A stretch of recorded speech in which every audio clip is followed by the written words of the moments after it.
Olá! Sejam todos muito bem-vindos a mais uma aula do TT. Na aula de hoje, vamos falar sobre como extrair e armazenar leite materno. Estão me ouvindo? Tá tranquilo aí? Ok! Então vamos lá. Se você trabalha com amamentação ou se você amamenta, né?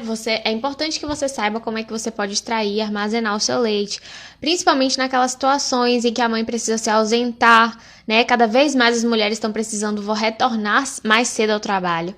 E o aleitamento materno pode ficar comprometido nisso aí. Então, a gente precisa saber como orientar essas famílias, principalmente, gente, se a gente está falando de uma situação em que a mãe tem que se ausentar do bebê, também naquelas condições hospitalares em que ela não consegue ficar próximo. E a gente consegue promover aí com que esse leite dela chegue para esse bebê. Quem dera se hoje em dia a gente pudesse sempre, né, contar com isso, com ambientes hospitalares que pudessem ter armazenamento de leite materno, né, bancos de leite para poder a mãe tanto oferecer o seu próprio leite para os bebês quanto doar, né, esse leite para outros bebês que precisam tanto, né, do leite materno, que é ouro, vale ouro, né? Então, eu trouxe aqui alguns pontos interessantes e para explicar como isso deve ser feito, tá? Tanto do ponto de vista de extração quanto de armazenamento. Mais cedo, eu recebi uma pergunta relacionada a isso e aí resolvi vir aqui pra gente falar sobre isso, sobre como fazer essa extração, quais são os protocolos de armazenamento, quais são as técnicas, o que é que a gente tem hoje, certo? E para você adicionar também tudo que eu falar aí para a sua realidade e para a realidade dos seus atendimentos, tá? Então, primeira coisa que a gente precisa começar a pensar quando a gente pensa em armazenamento de leite materno leite materno, gente, é fluido corporal. Então, não adianta. A gente precisa ter, assim, realmente a melhor técnica e precisa de técnica para poder fazer tanto a extração quanto o armazenamento, certo? O que é um fluido corporal, né? Saliva é fluido corporal, suor é fluido corporal, sangue é fluido corporal, e leite materno também. Então, tem um alto risco de contaminação, fora que é um lácteo, né? Um laticínio. Então, a gente sabe, por exemplo, quando a gente lida com leite de vaca, com derivados de leite, o quão perecível isso é. Não é diferente com leite materno, tá? Ele tem uma validade específica, então a gente precisa e um tempo também para ficar exposto ao ambiente, um tempo para ficar na temperatura ambiente, tá certo? A gente precisa fazer realmente, orientar essas mulheres, orientar as mães para ela fazer a extração de maneira efetiva e que não corra nenhum risco para o seu bebê, né? A palavra nem corra, mas que não forneça nenhum risco para essas crianças, tá bom? Então, sim, gente, tem esse grande risco de contaminação, por isso precisa de estratégia correta de extração, certo? E a gente vai ter alguns tipos de estratégias, né? Quando a gente fala de extração, existe a extração manual e a extração mecânica. E eu vou aqui explicar para você como é que é feita tanto uma quanto outra, tá? Mas é importante dizer, se essa mulher está extraindo leite para doar, a gente tem um cenário. Se essa mulher está extraindo leite para consumo próprio, a gente tem outro cenário. Qual é o cenário, Carol? Se eu estou pensando em fazer uma doação de leite, né, para um banco de leite, eu preciso pensar na técnica de extração limpa. O que é essa técnica de extração limpa? É uma técnica em que eu vou utilizar higienizar as mãos, né, higienizar a mama, para assim fazer, né, usar uma máscara, usar uma touca para fazer a extração e poder doar esse leite para um banco de leite, enfim, para onde for necessário, tá? Mas é muito importante saber isso. Para consumo próprio, para o seu próprio bebê, não precisa tanto, né, que essa mulher... Claro, lavagem das mãos é essencial para tudo, mas não precisa lavar a mama, esfregar a mama, não necessariamente ela vai precisar usar máscara, nada disso, para fazer a ordenha em casa para consumo próprio, tá? Então, tem essa diferença. Se a mulher, ela tá pensando em doar leite, se você tá, por exemplo, com um caso de hiperlactação, e uma mulher precisa extrair esse leite, né, e ela não quer desperdiçar, ela quer doar, tem que orientar sobre como fazer a técnica de extração limpa, tá? E aí, se a gente pensa na extração manual, como é que se faz a extração manual? A mulher não nasce sabendo fazer ordenha, nem a gente aprende isso na faculdade, né? Então, a gente precisa ensinar a mulher como é que faz a ordenha, tá? Precisa ensinar minimamente como faz a ordenha manual. certo? Então, como é que a gente tem? Se a gente tem uma mama, a gente tem que lembrar como é a anatomia da mama. Então, o que acontece? Na parte inferior, no terço inferior da mama, a gente vai ter maior número de glândulas mamárias. O que é que isso quer me dizer? Que nessa região aqui de baixo é onde vão estar maior ramificação de glândulas mamárias, ou seja, vai estar mais cheio de leite do que no resto da mama. Isso é verdade. Uma outra coisa que eu preciso saber é que as mamas, né, elas... Dentro a gente tem os ductos mamários que saem aqui do mamilo para trás, e aqui atrás é que ficam as glândulas mamárias. É como se fosse uma flor que abraça assim, né, a mama por dentro, tá? Então a gente tem que lembrar que aqui onde tá minha unha vermelha, ó, é onde exatamente ficam as glândulas mamárias. É mais nessa região de trás. Então, se eu não sei fazer uma ordenha correta, se eu não ensino para as mulheres como fazer uma ordenha correta, o que acontece? Isso aí pode atrapalhar a extração de leite e nem a mulher consegue extrair efetivamente. E se o bebê não estiver amamentando em livre demanda, pode gerar engurgitamento mamário, que é o empedramento do leite, pode gerar mastite. Então, não é isso que a gente quer. Entendendo a anatomia da mama, aí a gente pode partir realmente para a técnica de extração. O que é importante lembrar quando a gente fala de amamentação e de ordenha de mama na amamentação? As mamas das mulheres, naturalmente, durante o processo da gestação e principalmente lá na lactação, né, depois que esse bebê nasce, essa mama tá cheia, tá maior, né, aumentou o volume e com isso expandiu, né, o epitélio que reveste aí a pele. O que acontece? Essa pele que envolve a mama fica muito mais sensível, muito mais fininha. Então, se a gente também não faz a ordenha da maneira correta, corre um sério risco de lesionar essa pele. Porque realmente tem mulheres que ficam com a pele extremamente sensível. E por isso também, né, que durante aí a sucção pode acontecer de fissurar com maior facilidade em umas mulheres e outras menos, tá? Porque depende muito também, né, de como esteja esse tecido, tá? Então, a primeira coisa que a gente tem que saber é que nunca a gente deve esfregar, fazer esse movimento aqui, ó, de ordenha, arrastando, né? A minha mama aqui de silicone não tá deixando nem eu descer o dedo, mas assim, esfregar. Não pode, tá? A gente tem que saber como é que faz. E como é que a gente, pensando na anatomia, o que a gente vai fazer? Ah, é apertando atrás? Também. Então, a gente vai, ó, deslizar os nossos dedos para trás, um pouco mais para trás da areola, tá? Dar uma empurradinha, ó, e apertar, certo? Em todas as direções. Empurra para trás e aperta. Empurra para trás e aperta. E aí, a mulher vai sentindo, claro, onde é que tá sendo mais efetiva essa extração, né? Sempre assim, ó. Desliza o dedo, né? Não esfregando, só deslizar o dedo para posicionar. Desliza o dedo, ó. Empurra para trás e aperta. Essa empurradinha é o que vai fazer realmente você pressionar sobre as glândulas mamárias e fazer sair leite. Aí tem mulher que fica assim, eu não consigo, né? Eu não consigo, eu aperto aqui, mas tá saindo muito pouco. Mas essa região, gente, que é a região aqui da areola, é a região do ducto, é a região final da composição, né, da mama ali. A gente tem glândula mamária, ducto, né, até chegar ao mamilo. Ducto é como se fosse um fiozinho que liga lá a glândula até, é como se fosse a mangueirinha realmente que leva até o mamilo esse leite. Se você ficar apertando o ducto, realmente não vai sair. Porque, ó, o coxim, digamos assim, né, de leite tá aqui atrás. Então, é preciso, ó, deslizar, empurrar e apertar. Deslizar, empurrar e apertar. E ordenha também, gente, é treino. E às vezes a mulher faz uma vez, fala que não tá saindo e acha que tá com baixa produção de leite. E não é assim, tá? Primeira coisa que a gente precisa desmistificar para as mães é que nenhuma ordenha, nem a manual, nem a mecânica vai ser igual à ordenha que o bebê faz no peito, né? Através da sucção dele. Nada se compara à sucção do bebê em seio materno, tá? Se é uma sucção efetiva, claro, uma sucção correta, nada vai se comparar. Ele vai ser o melhor extrator, certo? Desse leite. Principalmente porque o contato dessa saliva também com a mama favorece a ocitocina e aí o reflexo de ejeção vai aparecer, né? E a gente também tem estratégias, vou falar sobre isso aqui, estratégias que favorecem na hora da ordenha, tá?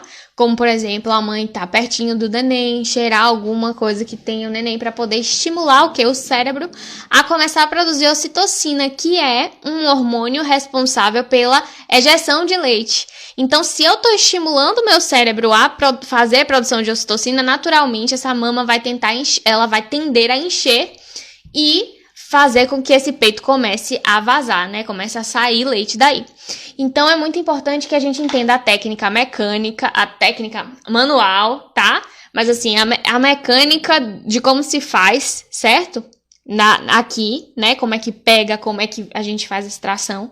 E a gente tem que entender todo o contexto que tá por trás aí, porque às vezes a mãe vem com muita ansiedade e tenta uma vez, sai 2 ml e a mãe já acha que não foi legal e a gente tem que dar esse suporte de dizer que sim, né? E vai com o treino, isso tende a melhorar, né? Quantas mães eu já atendi que começaram, não saía nada e começaram protocolos de ordenha, começaram a fazer durante um tempo, depois já estavam conseguindo 5, 10, 15, um cheiro de leite, né? Então é gradativo. Tá? Independente do tipo de ordenha que se faça, manual ou mecânica, isso é gradativo, precisa estar muito claro, tá? Então, a gente falou um pouco da extração manual e, claro, a gente tem a extração mecânica, que é feita a partir das bombas, certo? Das bombas extratoras. Aí, gente, bomba extratora, não vou ficar aqui fazendo propaganda de bomba extratora para vocês, né? Não é esse meu objetivo. Cada mulher vai se adaptar melhor a um tipo de bomba extratora, né? Tem de diversas marcas no mercado.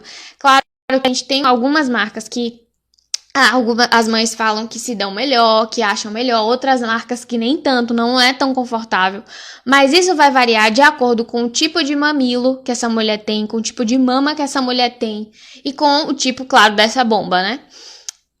Outra coisa, a gente tem na ordenha mecânica a bomba manual e a bomba elétrica. A diferença entre elas é basicamente que uma é na eletricidade, né, ou na bateria, e a outra é uma alavanca que a mãe precisa ficar, é literalmente manual, né? A mãe precisa dar o comando manual para poder fazer a extração. Mas o mecanismo, né, físico aí de como elas trabalham é bem parecido, tá? Então não tem muito segredo não. A diferença é, cada bomba dessa, você vai precisar orientar a mulher. Como é que tá, como é que posiciona a mama, se o funil dessa bomba, ele tá adequado pro tamanho da mama dessa mulher, o que não se ensina em lugar nenhum, porque assim, ó, a mulher simplesmente compra a bomba e tem bomba que vem com mais de um funil, tem bomba que só vem com um.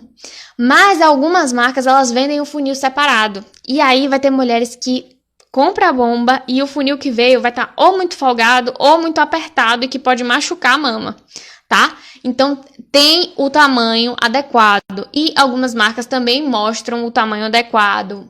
Se procurar, você encontra, né? Tem que fazer uma medição ali do tamanho do mamilo. A gente pode falar disso também em outro momento para mostrar foto para vocês. Mas a gente pode medir, né? O tamanho da areola do mamilo para pensar no tamanho do funil, certo? Então tem que ter uma folgazinha para poder o funil conseguir, para poder a bomba conseguir fazer essa sucção sem machucar, porque se ficar tocando demais na parede do funil, vai machucar a mama da mãe, tá? Então é bom saber disso porque cada marca vai ter aí a sua maneira de trabalhar, certo? É muito importante você saber que a mãe vai ficar muito insegura, mas assim, todas as bombas ela vem com manual, né, lá, e que explica a funcionalidade. Geralmente as bombas elétricas, elas fazem primeiro uma massagem na mama, por isso que é um negócio muito fraquinho no início, para depois começar a extração efetiva. Às vezes começam com 1 minuto, 2 minutinhos ali só de massagem para poder essa mama ficar mais maleável e depois é que começa a extração, né? E com o tempo, se essa mulher fizer direitinho, se esse funil tiver no tamanho adequado, é muito provável de que cada vez mais melhore a saída dessa mama. Vamos lembrar que a produção de leite materno, né, a mama funciona como uma fábrica. Então, quanto mais a gente estimula essa mama, mais ela vai tender a produzir. Então, a gente tem que lembrar disso, né? Se mais eu forneço ordenha para essa mama, mais ela vai produzir. Com o passar do tempo, vai tender a sair mais. Claro que a gente tem situações específicas, né, em que a mulher tem uma redução no número de glândulas mamárias, por exemplo, né? Ou essa mulher tem um outro problema que pode afetar a produção dela, mas em situações típicas é assim que acontece, né? Uma mama que não tem, que é saudável, que não passou por nenhum procedimento, geralmente quanto mais se estimula, mais ela vai produzir, mais você vai conseguir extrair, tá? Tem mães que se dão melhor, gente, com as bombas manuais. Tem mães que vão se dar melhor com as bombas elétricas. Vai de cada mulher, vai de cada experiência. Não existe isso de a gente fechar, que é assim é melhor, desse jeito é melhor do que aquele. Mas quando a gente vai falar, por exemplo, de protocolos de ordenha, existe um protocolo que chama Power Pump, né? Que é um protocolo que visa a estimulação da produção da mulher e simula ali como se fosse o bebê no peito para poder bombar a produção dessa mulher e aumentar a produção, tá? No Power Pump, é muito interessante quando a mulher tem uma bomba dupla, que é aquela bomba geralmente que se usa nos bancos de leite. É uma bomba que vem dois utensílios, você coloca um numa mama, né, e a outro na outra ao mesmo tempo. E eles fazem a sucção ao mesmo tempo. Por que a bomba dupla é melhor quando a gente pensa em Power Pump? Porque o Power Pump ele é um protocolo que é feito durante 40 minutos, né, minimamente. A gente faz o Power Pump em 40 minutos. 40 minutos a mulher precisa fazer isso em cada mama. Se ela tiver só uma bomba, ela vai precisar de 40 minutos numa mama, 40 minutos em outra mama. Ou seja, ela vai precisar de 1h30 minutos. Falei certo? 1h40, mais ou menos. 1h30. Ai, meu Deus, não sei fazer conta. Enfim. Gente. Aí, o que acontece? Você poupa o tempo dessa mulher se você fornece uma bomba dupla para que ela faça essa extração. Oi, Juliane, boa noite. Seja bem-vinda. E aí, por isso que eu falo, nesses casos, se está fazendo Power Pump, se a mulher tem pouco tempo, ela está sozinha cuidando do seu bebê, não tem uma rede de apoio geralmente mais fortalecida, na maioria dos casos é assim, sugerir uma bomba dupla é uma boa alternativa. Mas claro que as bombas duplas, elas são mais caras, geralmente a bomba elétrica, ela é um pouco mais cara, depende, tá? Tem bombas e bombas, inclusive eu conheço bomba elétrica que é mais barata do que bombas manuais, enfim. E aí vai de cada experiência da mulher, tá? E aí, como eu tô falando de protocolos de ordenha, para cada mulher, para cada situação, vai ter um protocolo. Então, se a mulher, por exemplo, tá retornando ao trabalho, ela vai precisar ordenhar no trabalho e lá ela vai precisar seguir um protocolo de ordenha, né? De quanto em quanto tempo ela vai ordenhar? Ela vai passar quanto tempo ordenhando? Precisa conhecer aí como é que o seu bebê funciona, como é que o bebê dessa mulher funciona. Ele mama de quanto em quanto tempo quando ela estava em casa, tá? E aí ela vai começar a perceber o próprio corpo, precisa orientar isso a ela, né? A mama encheu, precisa orientar como é que ela vai fazer, quando é que ela vai fazer essa extração, se é o momento para ela perceber essa mama encher, tá? Ela precisa também estar atenta à produção dela, se vai diminuir ou se vai aumentar nesse caminho de fazer ordenhas.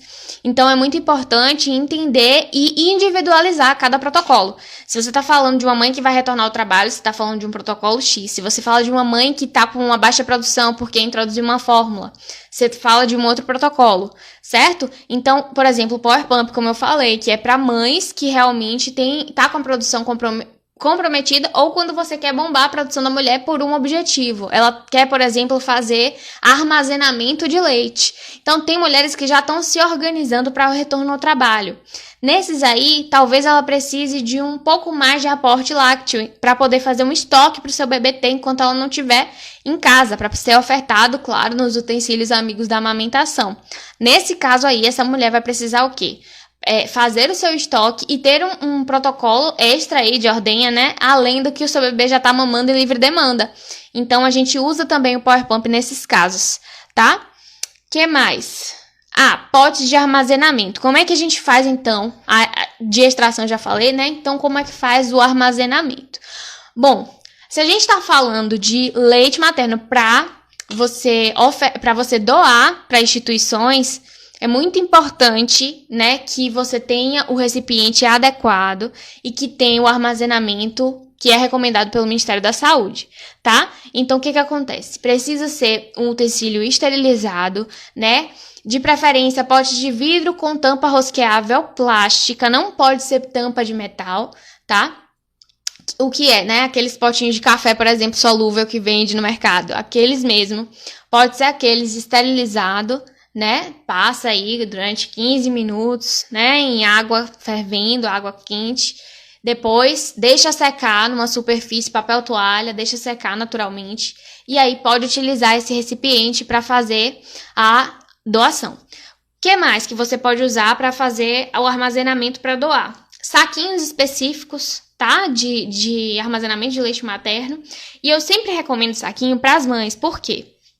Geralmente a mãe tem um freezer em casa que ela vai congelar aí esse leite.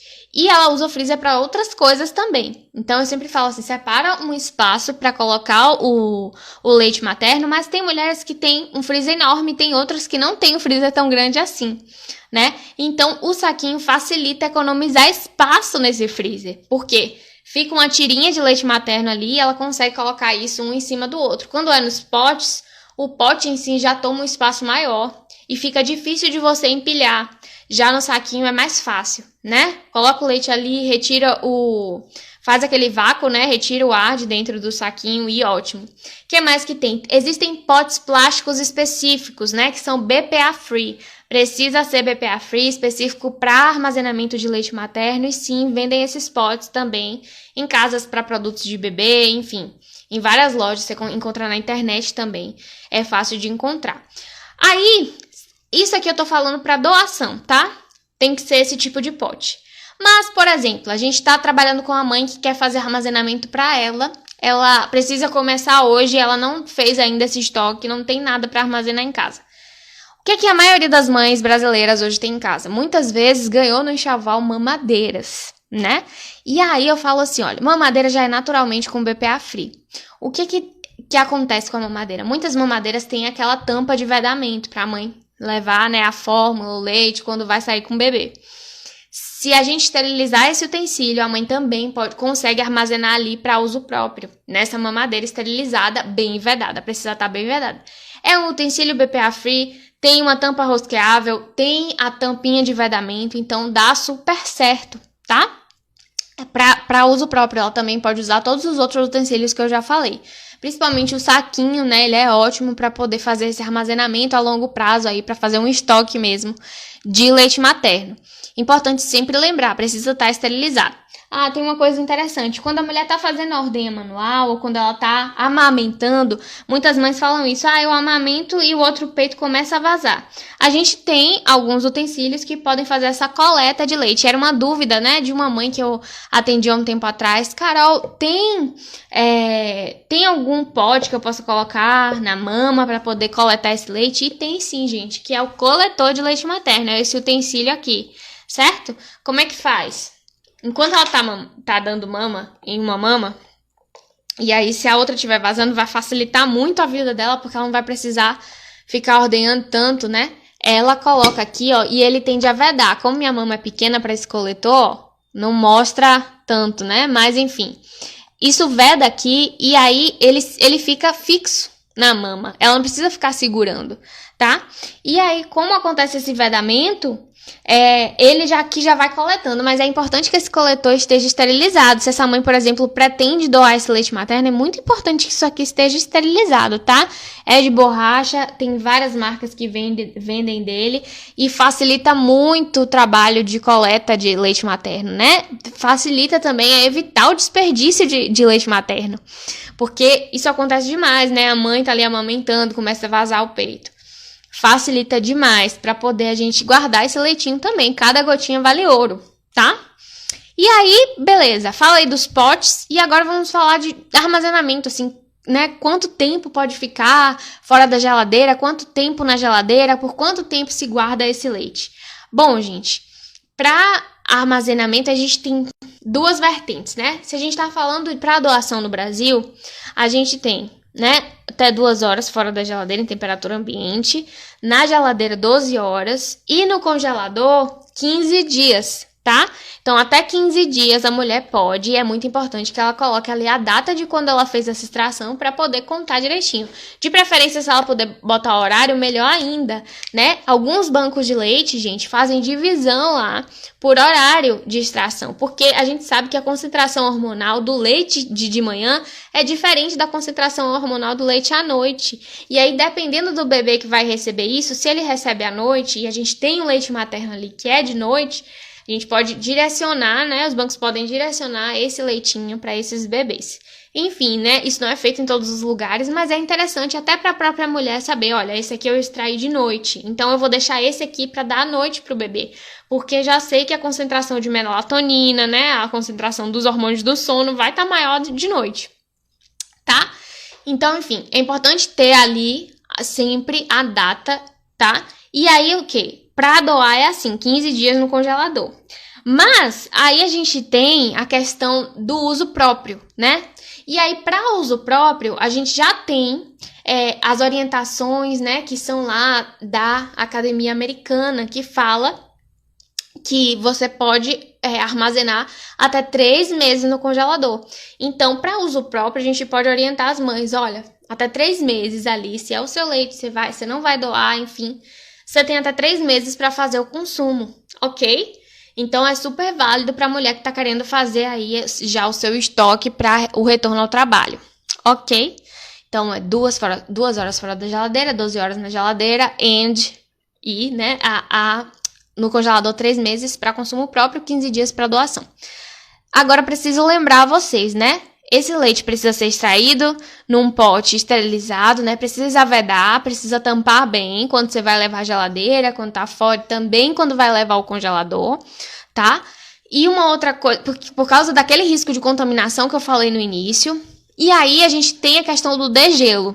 Se esse leite vai para a geladeira e esse leite vai para o congelador e você precisa utilizar ele e tirar, a gente precisa colocar ele no banho-maria, tá? E a gente não pode esperar fazer o degelo natural, nem esperar também, nem colocar no micro-ondas, por exemplo, certo? O método mais seguro de degelo, para que a gente evite contaminação, é no banho-maria. Então, tirou do congelador, degelo em banho-maria.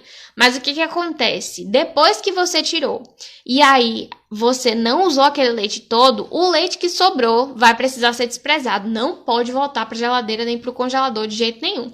Mesma coisa, o leite estava na geladeira. Tirou, utilizou, não pode voltar para a geladeira de novo, tá? Então, da temperatura ambiente só até o congelador e do congelador para a temperatura ambiente não pode voltar mais para a geladeira, tá? Que mais? Aí é importante falar isso porque isso vai evitar muito processos de contaminação nesse leite demais. É muito importante ser feito esse degelo da maneira correta, tá, gente? Ia falar alguma coisa sobre degelo, me passou aqui agora. Enfim, se vocês tiverem pergunta, podem falar, tá?